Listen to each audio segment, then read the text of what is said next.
woman has a mean rich family that treats her like a servant. The royal family wants to marry off their son, so they plan a big shindig with food and dancing. Young woman wants to attend the royal shindig, but needs some major supernatural assistance to get there.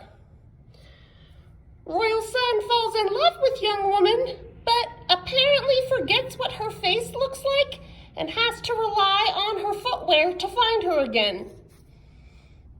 Eventually, young woman reclaims her forgotten footwear, marries the royal son, and they live happily ever after. But did you know that that's not the whole story? Well, I guess I should say that it's not the only story. Maybe you've grown up knowing the version of Cinderella given to us by Mouse Ears Incorporated. Mr. Sock Puppet likes this movie version too. It's based on the French version written by Charles Perrault. So that's why it has a fairy godmother, a pumpkin turning into a carriage, and shoes made out of glass for the main character. But the problem with the Mouse Ears Incorporated version is that after watching it, some kids think that Mouse Ears Cinderella is the only Cinderella that there ever was. And that's just not true. Depending on the expert that you ask, there are over 350 versions of the Cinderella story, and if we include retellings like movies and TV shows, the number of Cinderella-type stories is over 3,000. And just at the Cambria County Library, we have over 140 books and movies that mention Cinderella. We have versions of Cinderella for kids and teens and grown-ups, and they're all just a little bit different. Sometimes the setting is different. You want Cinderella set in Africa? Here you go. How about a version of Cinderella set in Indonesia? Ta-da! Maybe Cinderella could be from Appalachia and live in the Smoky Mountains. There she is. Sometimes writers try to imagine how a story can change if they change just one detail of the story. Sometimes this is called a fractured fairy tale, and they might change just a little bit. Like, what if Cinderella wasn't even the main character anymore? What if we heard from her stepsister? Or what if we heard from one of her animal friends that was turned into a human to help her with the pumpkin coach? And there are even stories for grown-ups who don't even like Cinderella. Sometimes the story changes a lot if you change one thing. Like, what if Cinderella was a cyborg? And one of Mr. Sock Puppet's personal favorites, what if Cinderella were retold with a flock of chickens? Wow, that's so many cool ways to tell and retell Cinderella. But I was starting to wonder, what if there are too many versions of Cinderella? Like in the French version, she has a fairy godmother to help her, but in the German version of Cinderella, she sings to birds and talks to a hazel tree to get help. So, a lot of times, it might not even feel like the same story. What if readers get confused? Or they mix up all the versions? What if they get so frustrated by all the different Cinderellas that they stop reading fairy tales altogether? That would not be good. Nope, not at all. So, your library sock puppet tried to solve this problem by asking for help from some of his library friends at a meeting of the very unofficial Cinderella Council. It did not go well. Thank you, library friends, for attending this meeting of the Cinderella Council. Mr. Sock Puppet hereby calls this session to order. The goal of this meeting is to solve the problem of there being so many versions of this most famous fairy tale. Hopefully by the end of this council session, we will have arrived at the ultimate version of Cinderella. At our last meeting, we decided to brainstorm solutions and share them for today. So now I'm going to talk to each of you about the ultimate Cinderella story ideas that you handed in to me. Hello, dragon friends. All right, if I'm looking at my notes correctly, it looks like you both suggested that Cinderella should learn how to breathe fire and that you want to teach her how to do this? That's nice, and it might be a cool trick, but I'm not sure that humans can even learn how to breathe fire. Besides, we're trying to make Cinderella smell less like smoke and not be covered in ash and charcoal dust, right? Hey there, Pigeon. So, you suggested that Cinderella should not rely on magically transformed vegetables to travel. You think she should take a bus. This is all a scheme to get you to drive a bus, isn't it? Well, looky there. That's what I thought, Pigeon. Oh, hey there, Crafty. Thanks for helping with the big kids today. So, Crafty, the Craft Fox, your idea is to make a dress for Cinderella out of stickers and glue. Well, that could be really colorful, I guess. Could also be really, really uncomfortably sticky. Hi, Clifford the big red dog. Who's a good boy? Clifford's a good boy. Okay, Clifford. So you turned in the idea that instead of our girl Cindy trying to go to the ball, that we should find a way to bring the ball to her. Well, I never heard of that approach. How would you do that? Wait, what?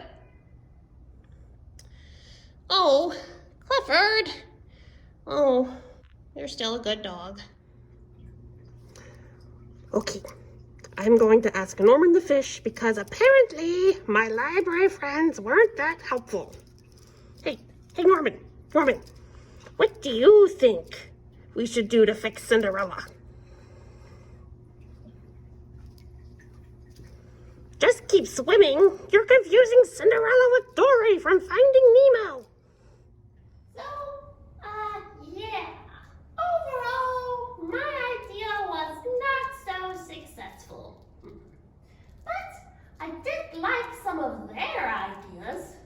Maybe Cinderella is special because there's so many ways to retell it. You can imagine your own Cinderella story and make it your own.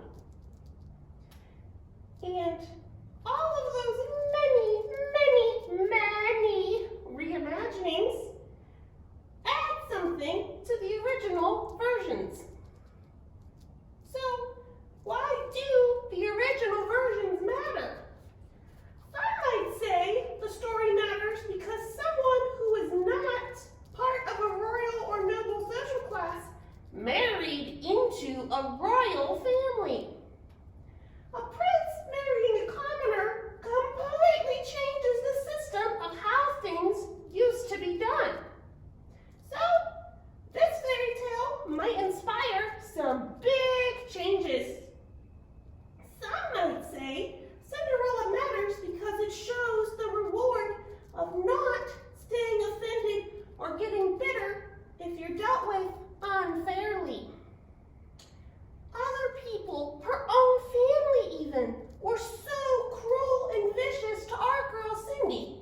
But even though Cindy was hurt and probably felt very sad, she did not become cruel or mean in return.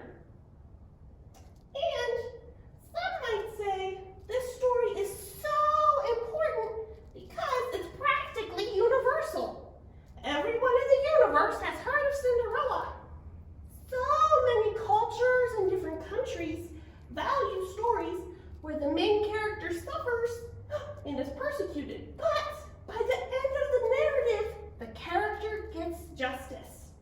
Goodness and wisdom are rewarded that were mean or foolish get some kind of negative consequence. And I think my human handler, hello human handler, Miss Cassie, can help explain what I am trying to say. Hi library kiddos, it's Miss Cassie. And I think I'm going to help Mr. Sock Puppet out and read to you from the author's note, a little note that the writer of The Rough Face Girl included in his picture book, which is a library book if you're interested. And I think it will really explain, it really made me think about why Cinderella matters and why it's a story we just can't seem to let go of. So yeah, before the story even starts, the author put this detail in here. Author's note: to see good rewarded and evil punished, or justice, is rare. Stories, however, pass on the realities not of the everyday world, but of the human heart. One way in which the universal yearning for justice has been kept alive is by the many tales of Cinderella. Indeed, some 1,500 or so versions of the basic Cinderella story type have been recorded so far. In each, the cruel and thoughtless at last get their just reward, as do those who are kind and good. Wow. No wonder Cinderella is so popular. Who doesn't like a happy ending where the good guys win and the bad guys lose? But what if a character is super sneaky in how their villainous behaviors work? Huh? If we look closely at the story and use some awesome library researching skills, we might find that this is another case of the bad guy hiding right in plain sight. Warning: Mr. Sock Puppet has very silly suspicions. Continue watching at the risk of eye-rolling and/or giggles. I think our story's sneaky, hiding in plain sight bad guy is none other than the fairy godmother. Point number 1. She gave Cinderella shoes made out of glass. Do you know what can break easily? Glass. Do you know what can cut your skin and make you bleed if it is broken? Glass. And the fairy godmother expects Cinderella to dance all night on glass. What if she cuts her foot? What if she cuts her dance partner's foot? Crazy, I tell you, crazy. Or maybe just a little evil. Anyway, point number 2. If the fairy godmother has such amazing magical powers, why doesn't she help Cinderella sooner? You know, she could choose to punish the wicked stepmother or wave her magic wand and send Cinderella to live on a beach resort. At the very least, the fairy godmother could have enchanted Cinderella's mouth or broom to clean the house by itself and give Cinderella a break from all that cleaning. It'd be like a medieval version of a magical Roomba. But we don't have a magical Roomba. We have a fairy who claims to be her godmother. Point number 3. The whole idea of fairy godmothers makes no sense at all. It might help if we remember that fairy godmother is a compound word. You know how you combine 2 words to explain one new idea? Like apple, it means a crisp, round, delicious fruit. And sauce means a liquid you can eat. So, applesauce must mean a thing that you eat that's made from apples. Simple, right? Ha-ha! Until we get to fairies and godmothers. Okay, library kiddos, let's do this. My human handler was very helpful and printed off some of my research when I was looking up what the words godmother and fairy mean. Let's look up godmother. I'll just read it to you, okay? Godmother. It's a noun, so it's a person, place, or thing. And the definition is, according to Google, a woman who is present at a child's baptism and promises to take responsibility for their religious education. Also see words guardian or mentor. If you use it in a sentence, it means, here's an example. My godmother has known me since I was born. She listens if I share my problems, and she often gives me great advice. Okay. Let's see where I put the definition for fairy creatures. Oh, would you look at that? It was underneath the other sheet. Very, very tricky piece of paper. Okay, so fairy, it's also a noun, so it's a person, I guess. Definition. An imaginary being in the shape of a human that has magical powers. Also see words fae or fae. Okay, in a sentence. Old legends describe how fairies could be very powerful and unpredictable creatures who like to trick humans and pull pranks if they felt offended or slighted. For more information, research the fairy tale Sleeping Beauty. Okay, so on this side, we have unpredictable, powerful, and likes to pull pranks and will hurt you if you make them mad. And on this side, we have someone who helps take care of you.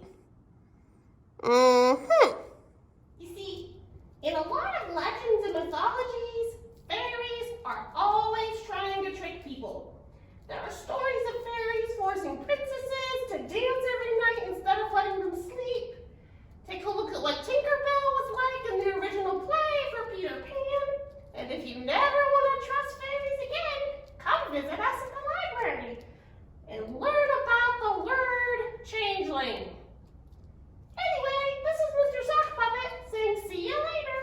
And that if you see a fairy godmother, you should do the wise thing and quickly run in the other direction.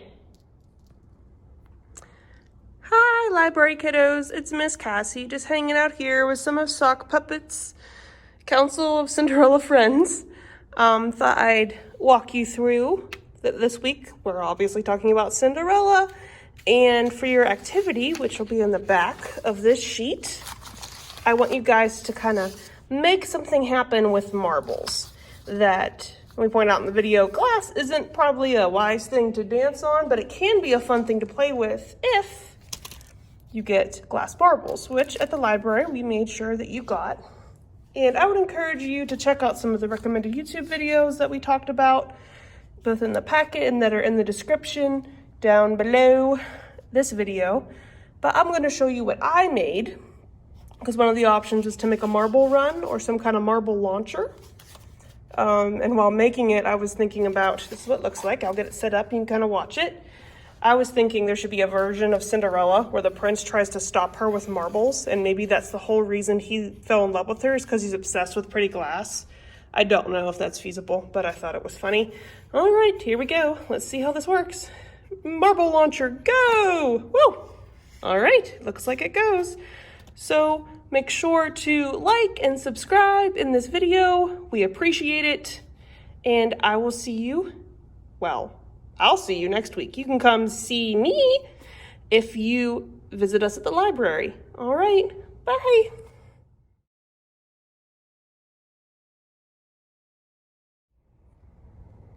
Hedwig, what are you doing here? It's not Harry Potter week just yet. Oh? Wait, you want to defend the birds at the end of Grimm's Cinderella? No, nope. They were bad birds. Very, very bad birds. You're a good bird. The birds in that version of Cinderella were scary.